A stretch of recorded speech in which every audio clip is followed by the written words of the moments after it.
Okay, so let me just edit the stream info to be correct here.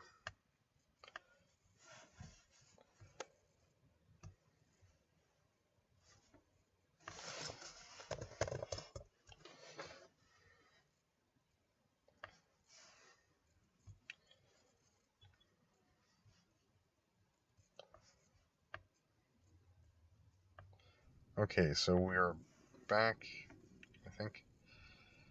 Let's see.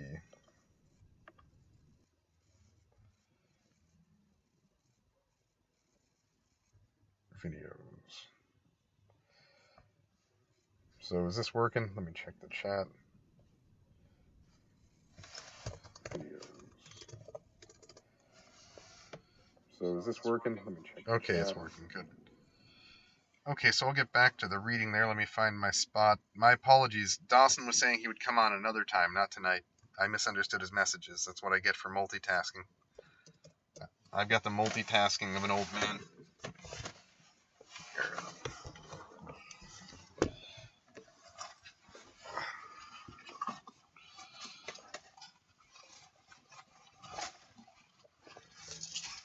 So basically, I'm just going over how this deep state has done a lot of stuff that we don't like, and it's gotten away with it consistently. So we're going to get into it now with the Warren Commission and all that. But just a moment.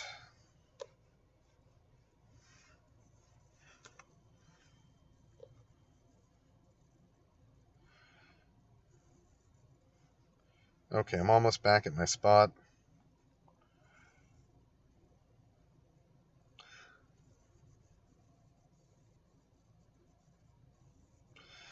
Okay, in September, continuing on with George Lincoln Rockwell here, his talking about how it's an open secret that the Jewish deep state had Kennedy killed.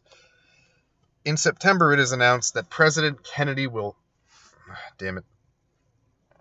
Are you kidding me? I just backed out of it.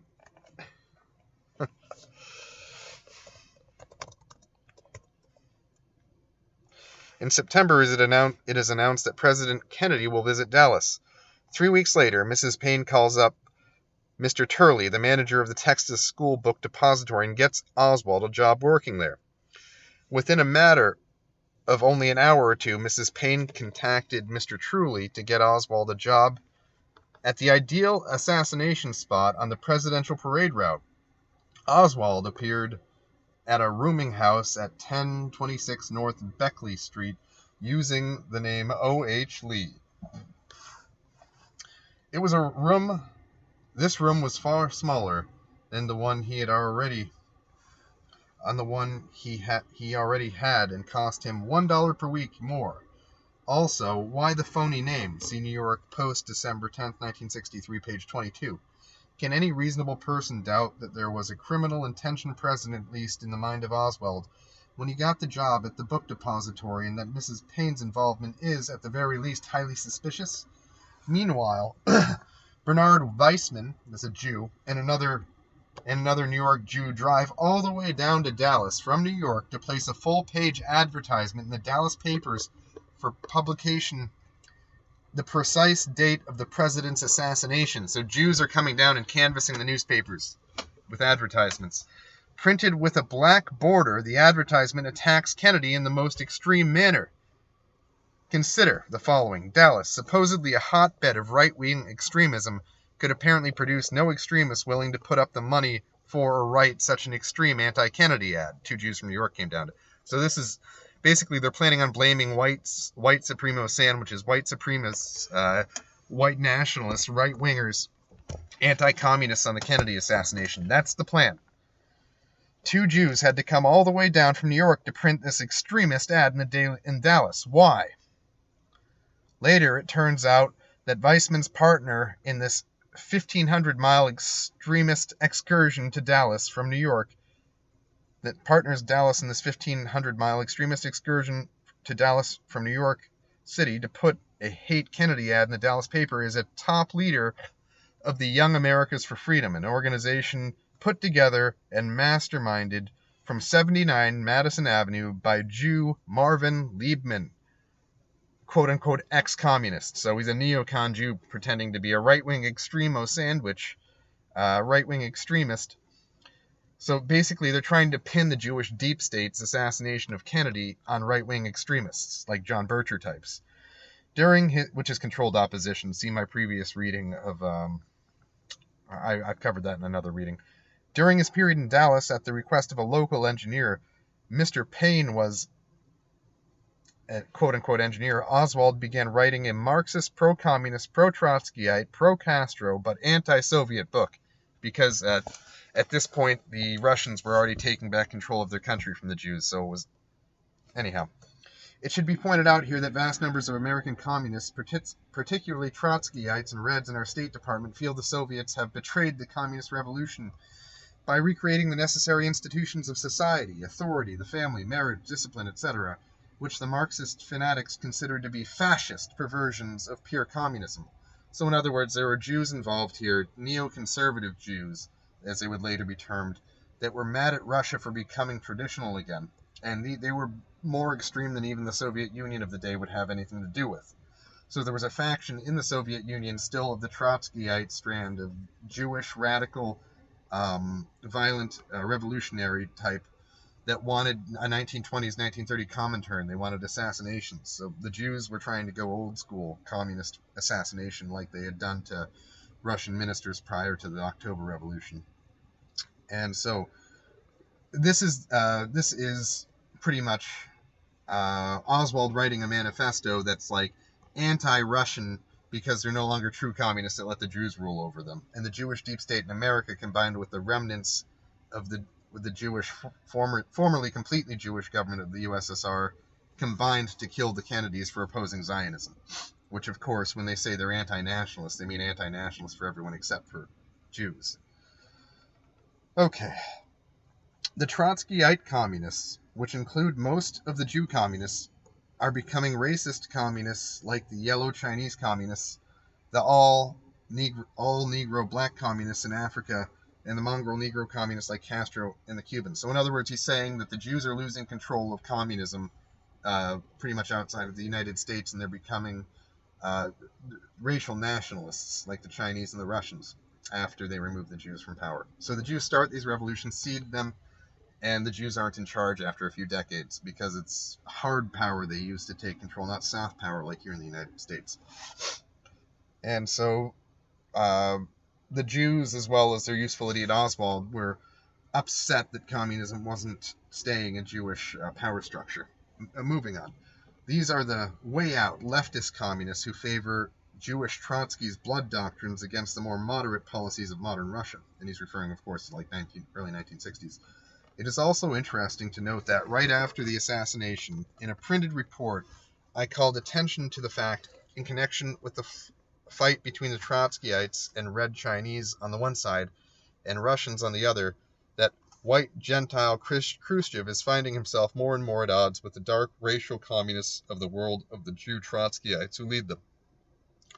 Within months after I wrote this, Khrushchev was dumped. So, pretty much Rockwell was pointing out what I was talking about before when I promised to look into the Russian question.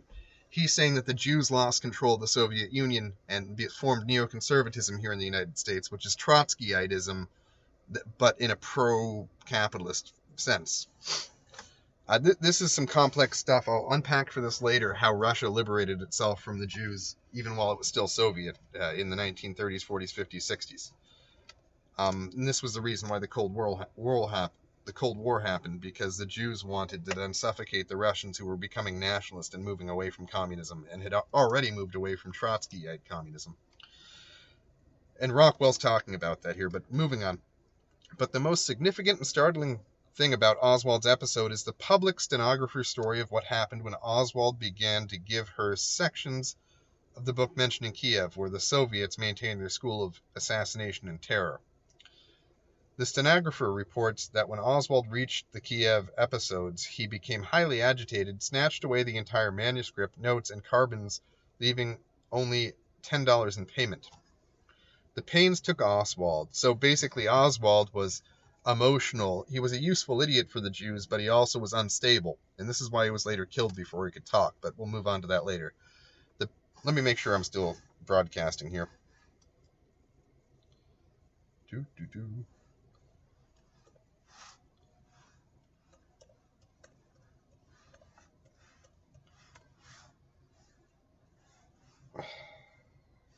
Okay, we're still live. Good. Back to it. Shortly before the assassination... Oh, here we go. The Paynes took Oswald to a meeting of the American Civil Liberties Union. So the Paynes were the Gentiles that were Jew-friendly that were housing him. American Civil Liberties Union, which had defended literally thousands of communists, murderers, and saboteurs, and helped Oswald to apply for membership. He was told the ACLU defends radicals, which it does. By the way, the ACLU would not help me when I was filing against Twitter and stuff. They wouldn't help me. They wouldn't help defend my free speech. The ACLU only exists to help Jews and to help communists. Shortly before the assassination, Fidel Castro held the Hate America parade in Havana, Cuba. He had Castroite mobs carry a casket labeled John F. Kennedy through the streets to the jeers and hoots of the Red Cubans. On top of the casket, Castro had placed a huge sign reading, "Here lies Kennedy, killed by the Cuban Revolution." Robert Williams, the American Negro who publishes The Crusader, boasted to the mob, quote, "Kennedy has persecuted American Negroes long enough. Soon we will be avenged." New Guard, November 1966. 3 days before the assassination of President Kennedy, the FBI seized 3 Castroite terrorists. So in other words, the FBI is not completely compromised, by the way. 3 days before the assassination of President Kennedy, the FBI seized 3 Castroite terrorists in New York, precisely like Castroite Oswald. The Federal Bureau of Investigation revealed that had these 3 Castroite terrorists not been caught, they planned to bomb Wall Street, blow up oil refineries in New Jersey, and spread a wave of assassinations and terror throughout New York. This would have occurred about November 22nd, the day the president was shot. So, useful idiots going out and doing Jewish terrorism. Here is a quote from the New York Journal-American, November 18, 1963. Quote, "If the FBI had failed to smash the Cuban plot geared to spread death, terror, and destruction in the metropolitan area, government sources said the 3 arrested saboteurs planned to destroy national defense materials sites and utilities in New York City, blow up gasoline and oil refineries. The expected result, $100 million worth of damage, plant incendiary bombs in New York City's largest department stores, train 10 other pro-communists in the art of sabotage. These 10 were already undergoing training clandestinely. The expected result, a stepped-up program of sabotage that in time might completely paralyze the city. The blowing up of bridges, of subway facilities, for example, might have been part of the plot for the future." End quote. This is a quote from the FBI. One day before the assassination, on November 21st, Havana Radio boasted that Castro communism would export bloody terrorism to all the nations in the Western Hemisphere, including the United States. Washington Post, December 8, 1963. Meanwhile, inexplicably, Oswald slips over to Mexico to the Cuban and Soviet embassies and is seen by witnesses in a station wagon. The border guard remembers where there were 2 women and a man with Oswald, where Mr. and Mrs. Payne and Mrs. Oswald, ? Toronto Telegram is the source for this. Mrs. Payne had a station wagon and used it to transport the Oswald several times, including from New Orleans to Dallas. Oswald talked to the communist embassy in Mexico City just before he went to Dallas for the assassination. Simultaneously, Castro, as a matter of historical fact, is spreading murder and terror to Venezuela, where U.S. citizens were beaten, kidnapped, and killed by Castroite terrorists. On November 7, 1963, the United States Congressman Kirsten wrote an official warning to President Kennedy that the communists were training professional assassins for action in the United States. Source, Northern Virginia Sun, November 27, 1963, page 1. Exactly 15 days after this official warning, President Kennedy was killed by a communist assassin, and now we are told it was only the act of a loner, and we mustn't get mad at the communist Soviets or Cuba. On November 22, 1963, Lee Oswald killed the president by shooting out of one of the windows of the building where Russian-loving Mrs. Payne had gotten him a job. A coincidence, of course. Within a matter of minutes after, the assassin turned out to be a communist. Within a matter of minutes after the assassin turned out to be a communist, the United States State Department sent out a top priority demand to leading U.S. news agencies to minimize any connection between Oswald and world communism. Quote, in order to avoid disturbing relations with the Soviet countries and Cuba, end quote. Washington Daily News, December 4th, 1963, page 5 is the source for that. We get hardened to the redness of our own State Department, which is full of Jews even to this day, by the way. That's my parenthetical. Perhaps it will help the reader to see the red reality here if we reverse the situation. Suppose Hitler's Germany was still going strong, and I shot the president. Can you imagine the State Department sending out a plea to the press not to mention that I'm a Nazi to avoid disturbing relations with Mr. Hitler?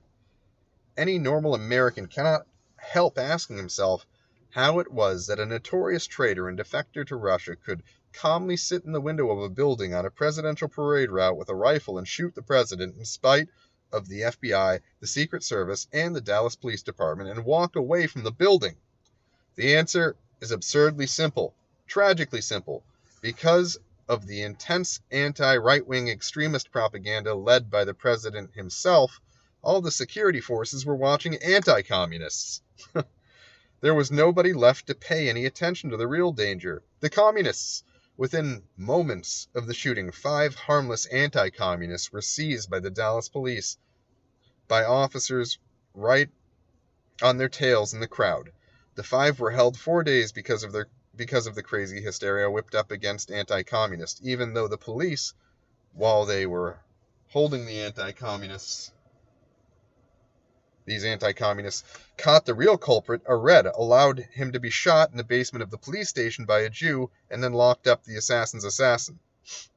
So in other words, even after they caught the real assassin, they still held the right-wingers who the Jews had been planning to pin this all on. So the Jews sent newspapermen down from New York City to Dallas to put up a bunch of neocon proposing as anti-communists, just like all the Trotskyites did, to frame real anti-communists with the assassination of President Kennedy. They were planning on blaming white people that were upset about maybe some Supreme Court rulings or were upset about the shredding of the Bill of Rights. That's what they were planning on doing. And you're about to learn how Lee Harvey Oswald, being a spurg, a moron, and an emotionally unstable man, screwed the whole plot up. So this was going to be way worse than just killing Kennedy. They were going to shut down all right-wing groups in the country with this. That's what the Jewish plan was. Moving on.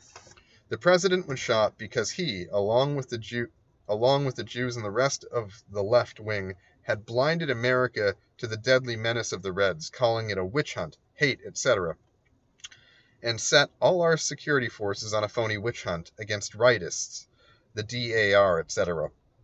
While trained and deadly communist killer Oswald was allowed to run around free of surveillance, just like hundreds of thousands more like him who are running around America today, right now.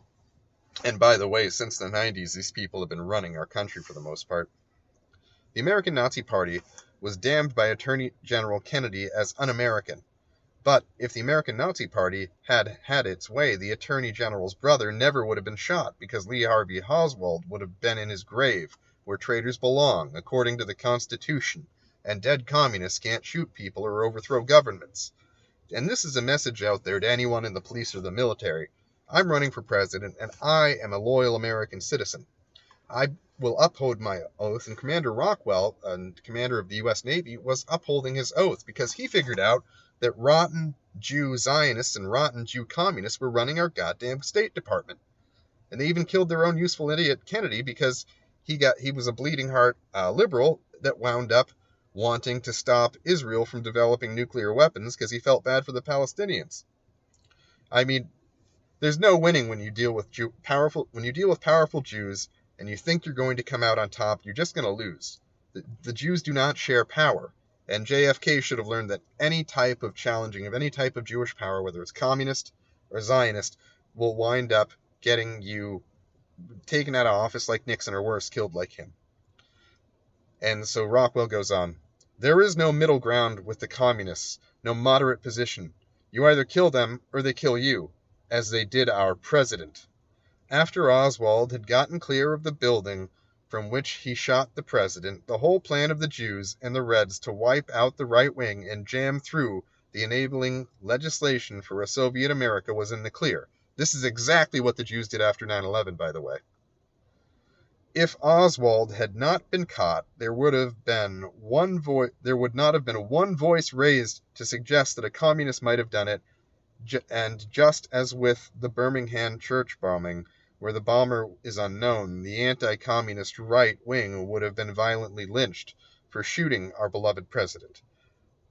Although, just as in Birmingham, there was no fair trial, just a newspaper lynching. And that's exactly how the Jews do it. So the Jews wanted to kill Kennedy because he was trying to make AIPAC's predecessor register as a foreign agent, which he and his little brother Bobby successfully did. They made the Zionist lobby register as a foreign agent, and they were also trying to stop the Jewish theft of strategic nuclear resources from the U.S. and stop the nuclear weapons project at Dimona. Anyhow, moving on. I believe destiny took a hand at this point and threw a monkey wrench into the Jew communist machinery. By the most improbable of chances, a Dallas policeman heard the barest possible description of the suspect, height, weight, age, etc., and saw a man who might fit. When he tried to stop this man, the man just shot him. When he tried to stop this man, the man shot him, and all the plans of the Reds went up in smoke. Oswald was only blocks from Rubenstein's apartment, probably on his way to hide out. But the shooting of the heroic officer Tippett loused up his plans. He ran for a movie house in a panic and was caught. So basically, the Jew Jack Rubenstein was going to be the escape route. That was the exit plan. Get to Rubenstein's apartment to be smuggled out of the U.S. But Oswald was a moron, and a police officer recognized him, and then Oswald killed the cop. So thank God, and if you're black-pilled, if you're really disappointed by everything that the Jews are doing to this country, if you're disappointed by all the wars the Jews keep on dragging us into in the Middle East, don't get mad at the military. Don't get mad at patrol beat cops. Don't get mad at police officers, sheriff's deputies, sheriffs. Most of them are great Americans that are just trying to serve their community. Just like this cop here. If it weren't for this cop sacrificing his life trying to stop this Jew-loving communist Oswald, the Jews would have gotten away with framing right-wingers for the Kennedy assassination as they had planned to, which is evident from the ads they had been running, trying to frame up right-wingers as violent in the Dallas area. And we would have lost our Bill of Rights much before the Patriot Act of the early 2000s. We would have lost our Bill of Rights right then and there in 1963.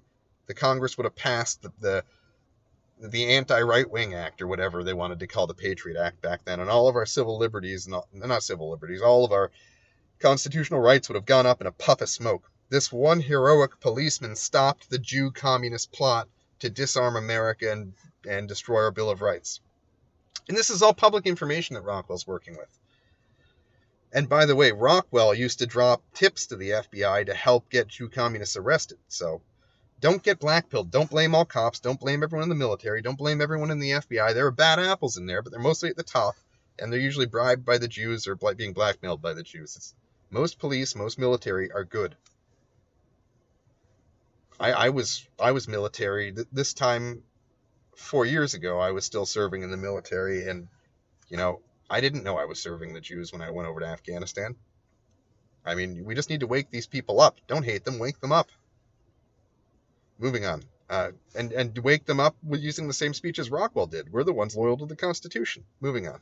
It is impossible to overemphasize to the thoughtful reader the history-changing magnitude of this event, the sacrifice of that young policeman. Had Oswald disappeared like the Birmingham hate bombers, the assassination of President Kennedy by the dangerous right-wing extremists and fascists would have been used with deadly effect to hammer in the last links of communist slavery in America. In the emotional atmosphere which would have prevailed, nothing could have stopped the passage of the most extreme gun control laws, the disarming of all Americans, and the complete liquidation of all anti-communist extremists. To accomplish this, the red caste-right terrorists were willing to shoot a president. Destiny put Officer Tippett in the path of these fiends. Destiny put Officer Tippett in the path of these fiends. Tippett died doing his duty But his death saved America from the immediate threat of the communist revolution. I must admit that I could not believe the Reds would be insane enough to shoot the president, but as I dug up more and more of the deadly facts, I became thoroughly convinced that November 22nd was Revolution Day on the Red calendar. We could not have resisted nor survived the raging lynch mob they would have whipped up had Officer Tippit not stopped Oswald and thus led to the immediate capture and identification of the killer as a Red communist. But there is more. While the president was driving through Dallas, an ex-Chicago Jew named Jacob Rubenstein, Jack Ruby, was pointedly in the advertising offices of the Dallas newspaper going over his display ad, the one that was trying to make the right-wingers and anti-communists look crazy and violent so they could be blamed for the assassination of Kennedy. Jack Ruby was pointedly in the advertising offices of the Dallas newspaper going over his display ad, which promoted his degenerate striptease burlesque club. As the president was driving by outside, Rubenstein refused to join others in the office in going to the windows to glimpse his idol. Later, when Oswald was caught, Rubenstein rushed to the police station and managed to slip by all guards. For an entire day, while Oswald was in the police station, Rubenstein was running around in the middle of everything, participating in a press conference and even prompting the district attorney with the answer to a question on local geography. Rubenstein was busily passing out his body calling cards for his burlesque show to the police and reporters, so he was handing out pretty much free passes to a strip club to the police in the police station. As long as Oswald showed no signs of breaking under questioning by police, Rubenstein joked with reporters and simply hung around. Then it was announced that Oswald was ready to talk and appeared ready to expose the real setup. Rubenstein suddenly became so upset over the president's death and was so touched at the thought of Mrs. Kennedy's sorrow that he shot Oswald, sealing his lips forever. Consider the position of the conspirators. If Oswald talked, the whole thing would blow wide open, and instead of Red victory, the atmosphere, parenthetically, if Oswald admitted he was in on an international Jewish communist plot, would have been Nazi. So he's saying basically it would have been the Third Reich in America if Oswald had not been killed by the Jew Jack Rubenstein. He was there to silence him after he got caught. The Jew communists and traitors would have had to flee for their lives, as they should. But even if Oswald didn't talk, the prolonged trial of this communist assassin would have driven into American consciousness at last the deadly danger of tolerating this criminal conspiracy on our soil for one moment longer, and would have led to a great revival of the patriotism the Reds call McCarthyism, and an impossible position for the communists. The trial of Oswald just simply mustn't happen. All the day before the shooting of Oswald, it seems reasonable to me that the high councils of treason in America were desperately scrambling for a solution, and they found it. The same solution they always found. Death! At the very last moment when Oswald could be reached by Ruby, as he was being transferred to secure quarters from the police station, the Jew Rubenstein rushed forward, was recognized by Oswald, as slow-motion movies have proven beyond a doubt, and shot the assassin dead. With Oswald's death, the worst of the crisis was over for the conspirators. Consider some of the deadly facts which would have come out of Oswald's trial. Oswald was working for the Fair Play for Cuba Committee. We have met and fought this gang of swine personally several times. And he's talking about, Rockwell's Nazis went out and actually fought communists, and can testify that they are the filthiest, vilest, most treasonable, and vicious gang of Reds in the country.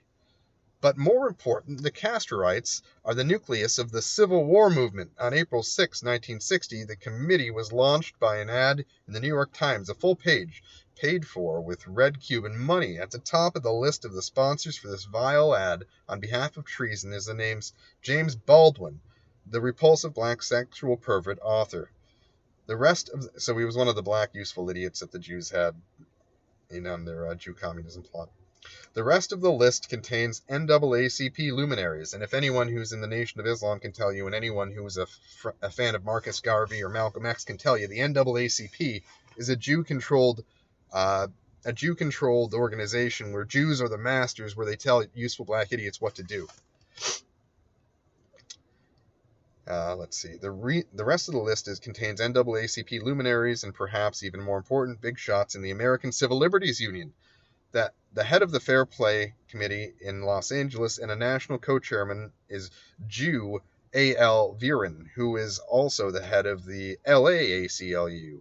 The head of the Vile Castro Committee was the Jew V.T. Lee, also known as Tappan, who also turns out to be the secretary of the ACLU in Tampa, Florida. So in other words, the ACLU, they were never going to help me. When I reached out to them for help against the censorship and the police department's charges that they had brought against my assailants in the past were dropped by Jew district attorneys in Florida. I have the letter I can post showing you that the Jew district attorneys in Florida, despite the good work of the police, dropped the charges. It wasn't the police's fault. It was the Jew politicians, the Jew state attorneys in Florida. So the ACLU isn't going to help anyone who isn't a commie, a pinko, or a Jew. A trial of Oswald would have driven into the consciousness of America the unspeakable treason of these people who keep pulling off the same old communist trick of calling violent communist terrorists reformers until these murderers have seized control of pro-American Christian governments as Castro did to Batista and Mao Zedong did to Chiang Kai-shek. After which the filthy red fakers in America moan and wring their hands at their betrayal by these hardcore communists who always seem to fool these trusting lovers of civil liberties and civil rights. Just a few weeks before the president's assassination, our government, with the help of the pro-communist civil libertarian creeps, snubbed and insulted pro-American Christian Madame New. Then the Vietnam communist reformers brutally assassinated her husband and set the stage for the present crazy Vietnam War. So basically these Jews, the ACLU, they always back the communists saying they're reformers, agrarian reformers, or freedom fighters, or the George Washington of their country. And then they always say, oh no, what happened when these Jew-backed communists always wind up killing everyone? Oh no, Chairman Mao, he tricked us. He told us he was just going to win independence and be an agrarian reformer. No, he was a Jew-backed communist the whole time, and that's why the Jew media and the Jew ACLU said positive stuff about him. Just like Castro, just like all the other guys. We always wind up, you know, when we advance the Jewish interest, we wind up backing ISIS, we wind up backing communists in China, we wound up backing just about every bad thing in the world. Anyway, moving on, Rockwell continues, daily exposure of all of this would have been inevitable in any trial of Oswald, and such daily exposures would have inevitably and finally aroused the American people to the deadly facts about communism and the civil rights black horror, which we of the right wing have been trying so hard to warn America. So basically, I think earlier in the book, Rockwell says how the Jews are being stirred up against the whites, and then the Jews are trying to lead the black organizations. They kill the real black leaders and then try and set up, they try and find violent communist blacks to lead the black community instead of like the true black nationalists like Marcus Garvey and Malcolm X. The Jews kill all of the real black leaders like Garvey and like Malcolm X, and then install communist blacks. Moving on. In short, the trial of Oswald would have been a fatal blow to the communist conspiracy in America. It would have been utterly impossible for Martin Luther King, queer James Baldwin, A. Philip Randolph, queer Bayard Rustin, and the rest of the liberal and civil rights Jew leaders who have infiltrated even our churches to continue their deadly but creeping communist revolution in America. Oswald had to go. And he went. He was gunned down in typical gangland fashion by a man typical of Jewish Murder Inc. Murder Inc. is a referral to the assassination squad of Meyer Lansky, a Jew mobster that helped make sure anyone who spoke out against dragging America into World War II was silenced. He was also, Meyer Lansky, Murder Inc. was also connected to Jewish Supreme Court judges in New York State. Moving on. Immediately after the assassination, 3 honest groups were preparing to investigate. The Texas Attorney General, the FBI, and the U.S. Congress. So basically, now he's going to get into how the Warren Commission was brought about to get all this under the rug. And by the way, as I'm sitting here in Berkeley right now, At this time, Bettina Apteker, the daughter of the chief theoretician of the Communist Party of the United States, was running UC Berkeley's campus with the help of the ACLU, with the quote-unquote free speech movement was nothing more than a guise for naked communism. Moving on. Such honest investigations were intolerable to the Reds. Basically, they couldn't let the Congress look into it. They couldn't let the Attorney General of Texas look into it, or the FBI. So the Jews had to appoint a show trial and a show commission to say, oh, no, we got this. Don't worry, don't look into this. We'll take care of this for you. This is just like the 9/11 report, as well as the Iran-Contra cover-up. But moving on. Such honest investigations were intolerable to the Reds. On December 9th, 1963, only 11 days after the assassination, the Communist Worker newspaper had the gall to demand that these 3 honest investigations be forbidden. That's the Texas State Attorney General, the FBI, and the Congress's investigations. And the outrage investigated only by Earl Warren. So they shut down 3 different investigations that would have led to the truth, and they set up a puppet to lead a fake investigation. 3 days later, the President of the United States obliged the Worker, did exactly as the Communists demanded, and on December 12, 1963, called off the other 3 investigations and ordered Earl Warren to investigate, even though Warren had rushed into print within moments after the shooting with the prejudged statement that hate killed Kennedy. So basically, Warren, who led the Warren Commission, was one of the people preparing to put out the narrative that hate killed Kennedy, the right wing killed Kennedy. Precisely the phrase used by the Communists. So I'm going to read that again. 3 days later, the President of the United States obliged the Worker, did exactly as the Communists demanded, and on December 12, 1963, called off the other 3 investigations and ordered Earl Warren to investigate, even though Warren had rushed into print within moments after the shooting with the prejudged statement that hate killed Kennedy, precisely the phrase used by the Communists and every Red in America all over the world. Warren, scare quotes, investigates by hiding much of the record for 75 years and actually burns much critical evidence, such as the autopsy report on the dead president's body. So the Warren Commission wasn't there to look into the Kennedy assassination. It was there to destroy all of the damn evidence. So it doesn't matter how many pages of the Warren report become declassified. It doesn't matter how much of the stuff that's redacted gets unredacted. The Warren report is designed in its entirety to be nothing, to not point to the people who were involved, to not point to any Jews. And this is why it doesn't matter if they declassify all the JFK documents, because Warren didn't write a damn useful thing in them. He was there to burn the evidence, not document it. With unbelievable arrogance, almost the whole press and publishing industry is diligently helping to spread a gigantic smokescreen being thrown up around the assassination, with the eventual aim of shifting the blame on the anti-communist movement the way it was originally planned. Only 2 years after even the Communist Workers' choice for chief investigator, Earl Warren had to admit that the assassination was the product of a communist. 4 leftist authors, Mark Lane, Joachim Gersten, Harold Weisberg, and J. Epstein, all 4 of them Jewish, are peddling books of a most sophist reasoning, casting doubt on the inescapable fact that it was Oswald who shot the president. They have manufactured extra bullets myths, grassy knoll myths, and contradictory testimony myths, etc., and very cleverly left out all of the damning facts which leave no doubt that Oswald did it, parenthetically here. And unfortunately, there are many conspiracy buffs in the anti-communist side who are actually cooperating with these Jewish smokescreen operators. Obfuscation. This is just like 9/11. After the JFK assassination, they planned on blaming it on the right wing, just as they didn't mention Israel's role in 9/11 after 9/11.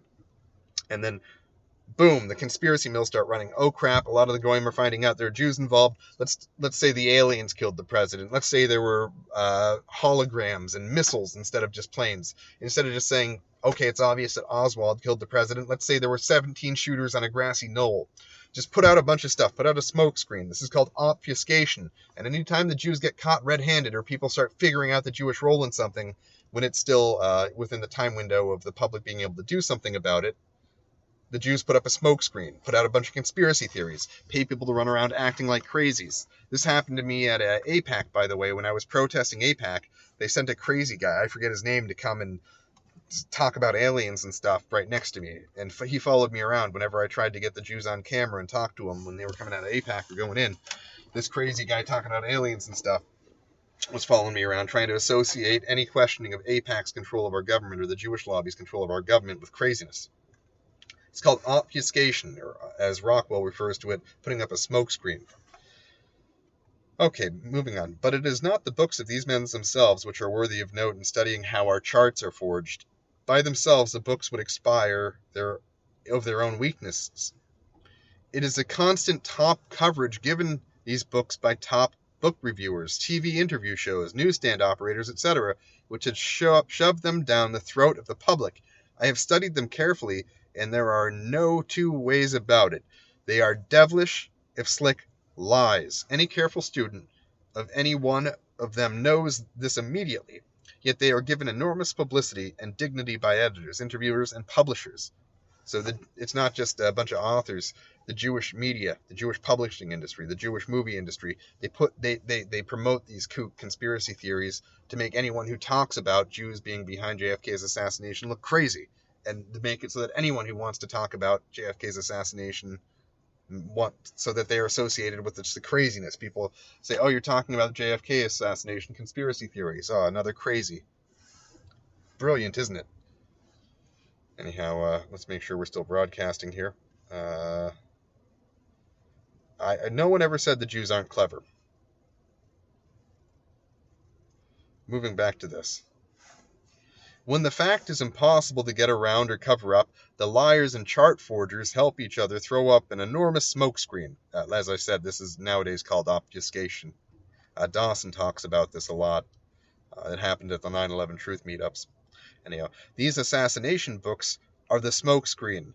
They are given such dignity and publicity that before long most Americans who will never read these books will begin to believe that the Oswald theory is thoroughly discredited. It's the same technique they used with the facts of race. Whenever anybody tries to bring the obvious inequality of human groups into question, the chart forgers and liars chant, quote, they claim that there is any such thing as race has been thoroughly discredited. The claim that there is any such thing as race has been thoroughly discredited. So Rockwell's saying that these same smokescreen tactics are used to gaslight people. Another word for this is gaslighting. That he should have used the word gaslighting. To gaslight people into hearing, just when anyone brings up race, you have to just say all races are exactly the same in all ways. The claim that there is any such thing as race has been thoroughly discredited. Just like nowadays, a lot of people, if you say Lee Harvey Oswald killed President Kennedy and he was a communist surrounded by Jews, they'll say, oh, that's just another conspiracy theory. There was a grassy knoll shooter. I saw a movie about it. Anyhow, they intone these mantras together. Nobody believes that race myth anymore, they'll say. But they have never actually discredited it, merely covered it with smoke and finally mud. Now they are doing the same thing with the fact that a communist shot the president. They are promoting a great manufactured hue and cry that there is a lot of doubt that Oswald did it. Before long, we will be told that, quote, there's so much doubt now about the Oswald theory that nobody believes that anymore, end quote. And that last step is to start referring to it as the discredited Oswald theory. They create an artificial bedlam all around the truth, and then they point to their own bedlam and smokescreen to prove that nobody believes the truth anymore. God, Rockwell's brilliant. Moving on. These arrogant chart forgers are getting away with it too because too few people are willing to do the research homework to track down their massive lies. Hitler talked about this. People fall for the big lie because that's why the Jews always sell people the big lie, because white people assume, oh, no one would lie about anything that big. As will be shown in later chapters, the chart forgers have utterly blacked out the minds of our people whole areas of human knowledge, such as the fact of race. They have made patriots out of outright enemies, and enemies out of patriots whom they have smeared as extremists and bigots. They have filled the minds of our youth with such lies and madness that the vast numbers of them have become LSD-crazed drug addicts and antisocial hippies, Reds and moral degenerates. And that's where I'll stop for today, but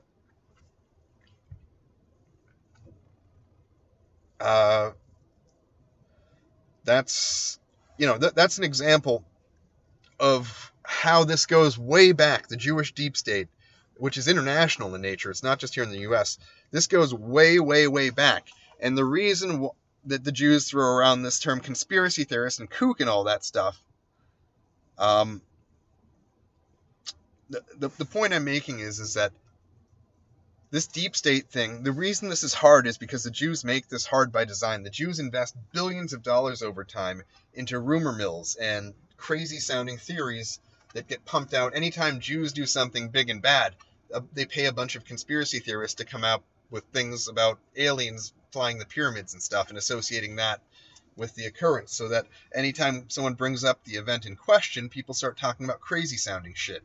And then anytime someone who's really awake to the Jewish problem decides to start talking about this stuff, they automatically get associated with the crazy shit that the Jews have completely plastered in the media pertaining to the event. It's called gaslighting.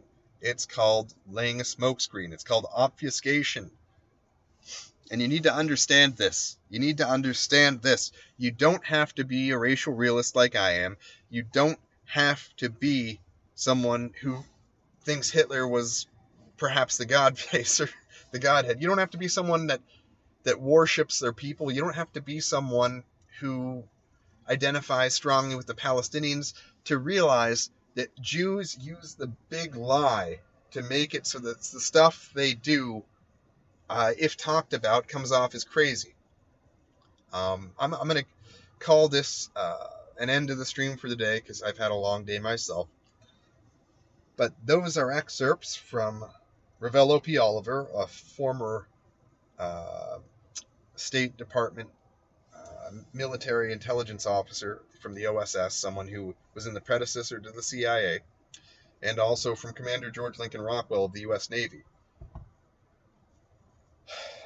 Julian Assange is not the end of people telling the truth about the Jewish deep state. And I hope the man who replaces Assange is a little bit more sympathetic to white people. But there is a Jewish deep state. It gets away with horrible things. It drags us into war after war after war, including World Wars I and II, including Vietnam, including the Iraq War, including the Afghan War, including the Vietnam War. And they get away with it because of their control of the media and their ability to throw up a smokescreen anytime they get caught doing what they were getting us involved in a war. So that's I'm too tired to speak effectively, so I'm going to call it a night. We'll do another time how the Holocaust is another big Jewish lie, and I will be reading the Leuchter reports, and I will also be reading from the hoax of the 20th century.